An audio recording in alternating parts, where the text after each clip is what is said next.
Welcome back to the Real News Network. I'm Paul Jay in Baltimore, and we're continuing our discussion on the commemoration of May Day about working class politics in Baltimore. Now joining us in the studio again, first of all, is Bill Berry. He's a retired director of labor studies at the Community College of Baltimore County in Dundalk. He was a union organizer for 20 years before that. His latest book is the 1877 Railroad Strike in Baltimore. Also joining me in the studio is Lucky Crosby. He's the chief shop steward of the American Federation of State, County, and Municipal Employees, known as AFSCME Local 467. His union represents the public housing maintenance workers. His father was a steel worker in the Steelworkers Union for 16 years, and Lucky's been an AFSCME member for 22 years. Thank you both for joining me again. Thank you for having us. Let me start with you, Lucky. Baltimore today, as a result of a lot of deindustrialization, the loss of Bethlehem Steel, and a lot of associated industry that went with it. Most of the jobs now are public sector, and they're mostly unionized. But it's kind of a weird dynamic. What I mean by weird is you're facing, in terms of politicians, a majority black city council, and you're facing a Democratic Party almost exclusively. Yeah, I mean, from what I understand it, you can't elect a Republican as a dog catcher in Baltimore. So it's a Democratic Party city council, and that's who you're having a fight with, both in terms of wages, on questions of privatization. How does that complicate things, the fact that, that the unions are, help finance the Democratic Party, and then you have to fight with them? Right, I think that's a great question. I think that's the question that we as union members are still trying to grapple with. Because say, for instance, the mayor of Baltimore City, the mayor appoint the cabinet, the commissioner of housing side is appointed, the executive director of the housing authority is appointed. But today, we cannot get both of them in the same room to have a meeting to ask them who's run who, who's in charge of who, and where did this program come from. To say you have a city council, that we was called in front of the city council with Bill Henry, that chair of the housing side of the city. The meeting start, there's 3 city council people there, Jack Young, Mary Pat Clark, and Henry. Now you losing 200 Democratic registered voters, and you don't have the audacity to stay for the meeting. And I was so offended by that. But how about your union? I mean, you have the ability, one would think. AFSCME is a big union in Baltimore. In theory, you should have tremendous electoral clout, money clout. I mean, I don't see any clout being used here. Well, I happen to agree with you on that, but where's the clout? Again, when we dealing with a union, a council, 67, who have these vast resources and bullying power, we have not seen it at 647. We are, in essence, alone. This is now 647 for people that don't remember. We said in the first part, is the local that Lucky's part of that represents the maintenance workers at public housing. There's a plan now to privatize 40% as a test, and it means probably if the test succeeds, eventually they would hope to get to 100% privatization. And that usually means get rid of the union jobs. It's not official yet, but that's usually what it means. Bill, what do you make of the relationship between the AFSCME, but also other unions in Baltimore, and the Democratic Party, and what has that meant for the struggle here? Well, I'm probably a biased person to answer that because I am a registered Green Party member and have run for city council as a Green exclusively on that issue, that they don't represent working people. And all you have to do is look at the last session of the state legislature, the state assembly. I will be in my grave before the minimum wage goes up. And these are the people who need it most. Tipped workers are not getting anything out of this so-called raise. There was a bill in to provide collective bargaining rights for community college faculty, where I worked. That didn't even come to a vote in the committee. And these are strictly union issues. And I think the difficulty in the unions is that, as Lucky said, a few people make the decisions about who to support politically. It's not put to a vote of the members. It's never really a discussion. And so the same old kind of keeps going on. You scratch my back, I'll scratch your back, and the results don't pay off. Like in some states and some cities and at a national level, you could understand, whether you agree or don't agree, you can understand union leaders' logic that if we don't support the Democratic Party, we'll get the Republicans. Correct. And they are so much worse that we have to hold our nose and make sure the Democrats. That's right. But it's not true in Baltimore. You can't elect Republicans in But it's Baltimore. also, that thinking has moved the country backward. We were talking today about laws that were passed in the 70s. Richard Nixon, Spiro Agnew supported housing changes in Baltimore as Baltimore County executive. Richard Nixon signed the OSHA Act and the EPA, things like that. And so the whole political landscape has moved with that gradual acceptance of the lesser of two evils, moved so far to the right that the issues are not, are we going to make minimum wage $15 an hour for inflation or $22 for productivity, but are we going to raise it at all? But there is no lesser of two evil argument in Baltimore because there only is one party here. The Democratic Party. So what stops the unions from enforcing more power here? Why don't they do it? Again, I think you answered the question. You have a few making a decision based on whatever the criteria is for the masses of the union member. It's not put to a vote.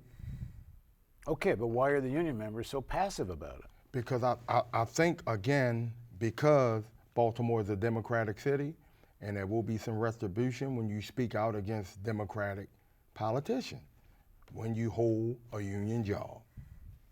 Well, I think it's unfortunate in general that there's a very low level of union participation by the members.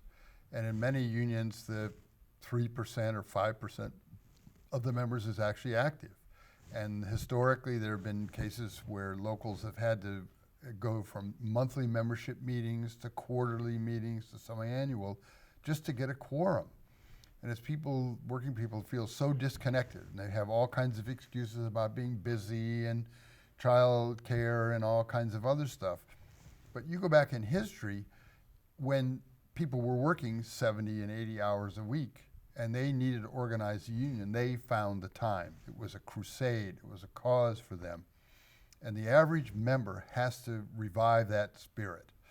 And we have to go back in time, go back to the future, as I always say. Well, how engaged are your members in your local? Well, now, of course, our members are very engaged. Because they might lose their jobs. Because they might lose their job. How were they before then? Oh, well, we were seeing we have a executive board meeting on the first Thursday, our general meeting on the second Thursday of the month. We were seeing anywhere from 15 to 31 members out of the 331 members. But you have to understand, the dynamic to what we do is, overtime is basically what most of the members need to live on. 70% of our members have part-time jobs, so they have 2 jobs. So whenever there's a meeting needed, housing always give overtime on the Thursday of the meeting. Oh, really? Yes, indeed. You Yes. find a pattern where they offer overtime so people don't go to the Exactly, so meeting. you won't come to the meeting. So this even if we voting They should hold more meetings because people could use the overtime. Exactly, but you know how that is. But now overtime has stopped, and we're getting great numbers as far as the participating from the members. But still, you need, just like Mr. Bill said, you need to come to your meetings to know what's going on.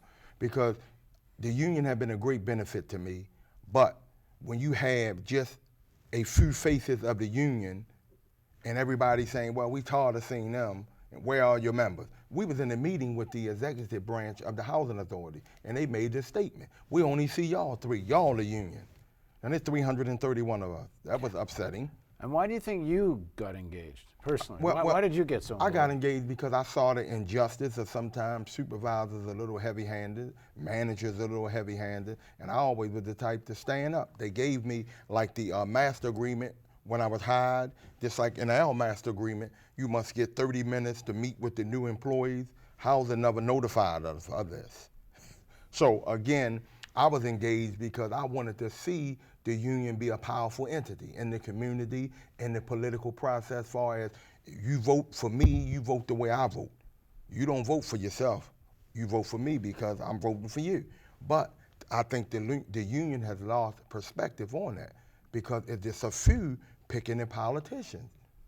And the politicians do what they want to do once they get in office. And as you can see, we're in a democratic city, and you follow the history. Look at all the privatization of all the city jobs under democratic leadership. This mayor, Madam Stephanie Rawlins, is not the first Democratic mayor to start this privatization shift. It started really under Mr. O'Malley, who now is the governor. No one seemed to connect the dots on this. No one seemed to connect the dots. And we still do the same old cycle.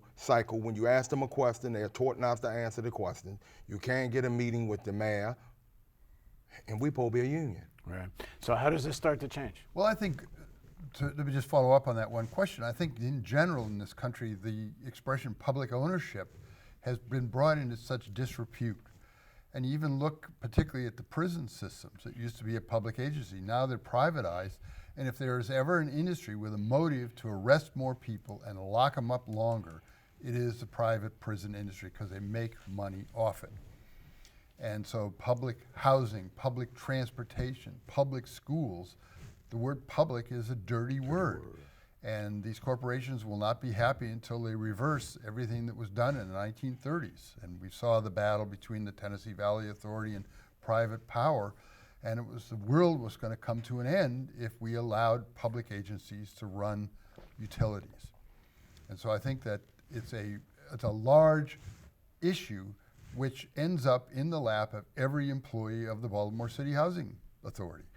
And it suddenly is a panic because they're about to lose their jobs, and it's part of a big process and a big universe, and it's complicated, but people have to start waking up.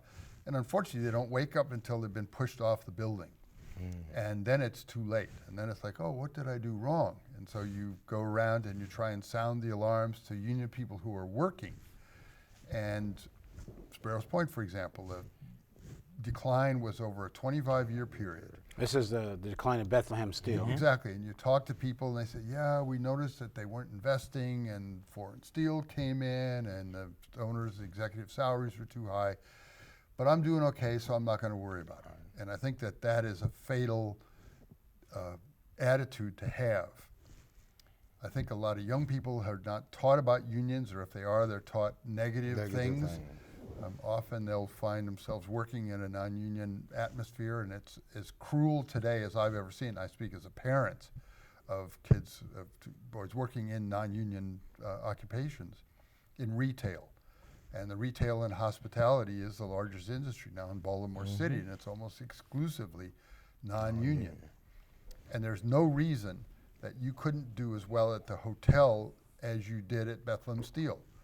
They are wealthy hotel owners. Dave Cordish, you know, he's got all his money in the Cayman Islands, but the whole Inner Harbor could easily afford the kind of wages that people used to make at Bethlehem Steel and at General Motors. But instead it's minimum wage. How engaged are your members now?